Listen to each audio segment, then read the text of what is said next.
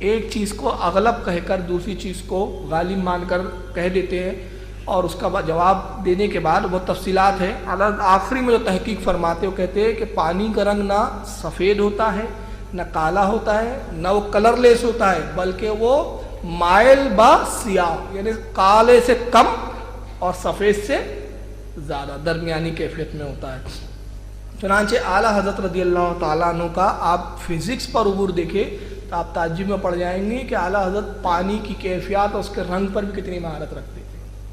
اب آئیے پانی کی ڈینسٹی پر اعلیٰ کے عبور کا عالم کیا تھا پتہ ہے؟ اب یہ بڑا عجیب سوال ہے، میں نے جب پڑھا تو مجھے بڑا تعجب ہوا۔ یہ عرفان شریعت ہے اور اس کا صفحہ نمبر 25 ہے۔ صفحہ نمبر 25 پر اعلیٰ سے ایک سوال پوچھا گیا۔ اب دیکھیے سوال پوچھنے والی بھی کیسے کیسے سوال لاتے تھے، وہ تھانوی اور گنگوئی کے پاس جاتے ہی نہیں تھے ایسے سوال لے کے، ان کو پتہ تھا کچھ نہیں ہے یہاں پر۔ اور وہ تو کل آپ سنیں گے ہمارا مجدد تمہارا مجدد، اب کل کا موضوع دلچسپ ہے انشاءاللہ۔ سوال یہ ہوتا ہے کہ زکوٰۃ سونے اور چاندی پہ فرض ہے۔ زکوٰۃ کس چیز پر فرض ہے؟ سونے اور چاندی پہ۔ ایک ہار بنا ہوا ہے جس میں نگ بھی لگے ہوئے ہیں، اب اس ہار میں نگ ہے تو نگ کا بھی وزن ہے اور سونے کا بھی وزن ہے۔ اب اس ہار سے نگ الگ کریں گے تو ہار بیکار ہو جائے گا، یاد نہیں ہے کہ سونا کتنے گرام تھا یا کتنا تولہ یا کتنا ماشا تھا۔ زکوٰۃ سونے پر ہے، نگ پر نہیں ہے، کانچ کے ٹکڑوں پر نہیں ہے، تو زکوٰۃ کیسے ادا کی جائے؟ ابھی سوال ہے۔ اعلیٰ حضرت فزکس کا فارمولہ لاتے ہیں، کہتے ہیں کہ ایسا ہار جو سونے یا چاندی کا ہو اور اس میں مطلب نگ نکالنے سے اس کی خوبصورتی زائل ہو جائیں گی، وہ بیکار ہو جائے گا، تو اس میں یہ پتہ لگانا ہو کہ کتنا سونا اور کتنا نگ، تو اس کا طریقہ یہ ہے کہ ایک برتن لیجئے، برتن میں پانی بھر دیجئے، کانچ کا برتن لیجئے، پانی بھر دیجئے، پھر ایک ترازو لیجئے، ایک پلے میں وہ ہار رکھ دیجئے یا جو بھی زیورات ہے جس میں نگ لگے، اور اس پلے کو اس پانی کے برتن میں ڈال دیجئے، ایسا کہ وہ تہہ پر بھی نہ چپکے اور پانی سے اوپر بھی نہ ہو، پانی میں ڈوب جائے لیکن برتن کی تہہ پر نہ لگے، بیچ میں وہ پانی کے رہے۔